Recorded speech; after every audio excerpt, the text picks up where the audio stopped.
परळीतील व्यापारी महादेव मुंडे यांच्या कुटुंबियांना न्याय देण्यासाठी मनोज जरांगे आणि सकल मराठा समाज मैदानात उतरलाय।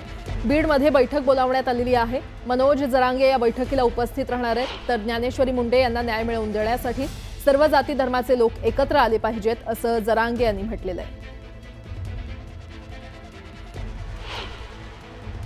2 वर्ष होत आलेत की स्वर्गीय महादेव मुंडे यांचा खून इतका क्रूरपणानं खून होऊन जर ते आरोपी पकडले जात नसतील तर बीड जिल्ह्यातल्या लोकांना उठाव करावा लागणार आहे। शेवटी ती बीड जिल्ह्याची लेक म्हणून आपल्याला जर तिने हक दिली तर तिच्या लेकरा बाळाच्या न्यायासाठी ते लेकरं बाळ जनावरांसारखे ओक्साबोक्शी रडत आहेत आणि मग त्यांना न्याय देण्याची आपली जबाबदारी आहे। म्हणून आज बीड जिल्ह्यातल्या सगळ्या जाती धर्माची सर्व राजकीय पक्षातले नेते आणि पदाधिकारी पण अशी बैठक आज तिथं आयोजित केलेली सगळ्यांची मिळून पुढील न्यायासाठी। आता पण बैठकीत काही तारीख वगैरे जाहीर होऊ शकते? आता तिथं बसल्याच्या नंतर ज्या ज्या गोष्टी समाजाच्या समक्ष ठरतील, कारण आपण चोरून नाही करत दादा, काय असेल त्या समाजाच्या समोर कोणाच्या प्रकरणात पडायचं असलं तरी समाजाला विचारतो हे करायचं का ते करायचं का असं विचारून सगळं समाजाला, म्हणजे आपण यशस्वी होतो। जसं की आता 2 वर्षात जे झालं नाही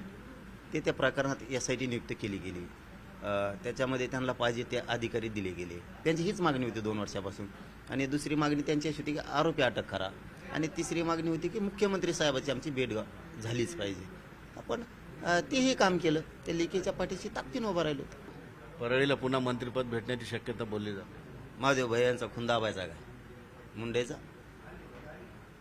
दाबून टाकायचं, कोण देणार? अजित दादा कळत ना त्या टायमाला महाराष्ट्रात काय होतं। सुधीर जाधवसह सिद्धार्थ गोदाम, न्यूज 18 लोकमत, अंतरवाली सराट। 1 ऑगस्टपासून अनेक महत्त्वाचे नियम बदलत आहेत, ज्याचा थेट तुमच्या दैनंदिन जीवनावर आणि आर्थिक नियोजनावर परिणाम होऊ शकतो।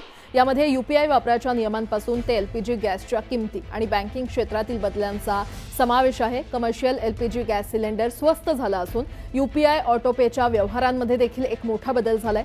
या नव्या नियमानुसार किस्त, म्युच्युअल फंड, SIP आणि OTT सबस्क्रिप्शन सारखे वारंवार होणारे ऑटोपे व्यवहार आता केवळ सकाळी 10 वाजण्यापूर्वी, दुपारी 1 ते 5 या वेळेमध्ये किंवा रात्री 9:30 नंतरच होतील।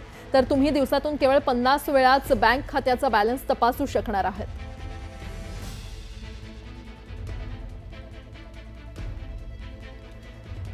अमेरिकेचे राष्ट्राध्यक्ष डोनाल्ड ट्रम्प यांनी भारतातून जाणाऱ्या मालावर 25% टॅरिफ लावण्याची घोषणा केल्यानंतर भारत सरकारनं अमेरिकेचे स्टेल्थ फायटर जेट F-35 खरेदी करण्याला स्पष्टपणे नकार दिलाय।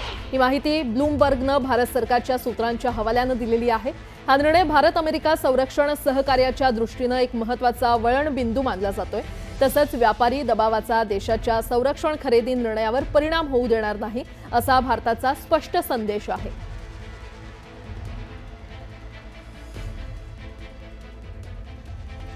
संपूर्ण उत्तर भारत सध्या नैसर्गिक आपत्तीचा फटका सहन करतोय आणि सततच्या पावसामुळे राजस्थान आणि मध्य प्रदेशातील अनेक जिल्हे बाधित झालेले आहेत। हवामान खात्याने राजस्थान, मध्य प्रदेश, उत्तर प्रदेश, पश्चिम बंगाल, दिल्ली आणि उत्तराखंडमध्ये मुसळधार पावसाचा इशारा जारी केलेला आहे।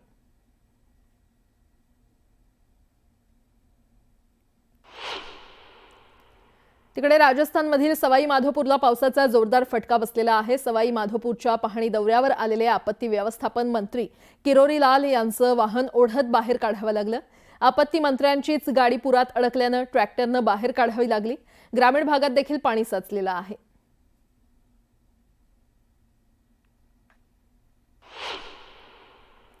राजस्थानमधील चुरू जिल्ह्यात मुसळधार पावसामुळे सामान्य जनजीवन विस्कळीत झालेलं आहे। चुरू शहरातील सखल भागात पाणी साचले आणि ज्यामुळे सामान्य लोकांना अनेक समस्यांना तोंड द्यावं लागतंय। काही दृश्य देखील आपण पाहू शकतोय। गुडघाभर पाण्यातून नागरिकांना प्रवास करावा लागतोय।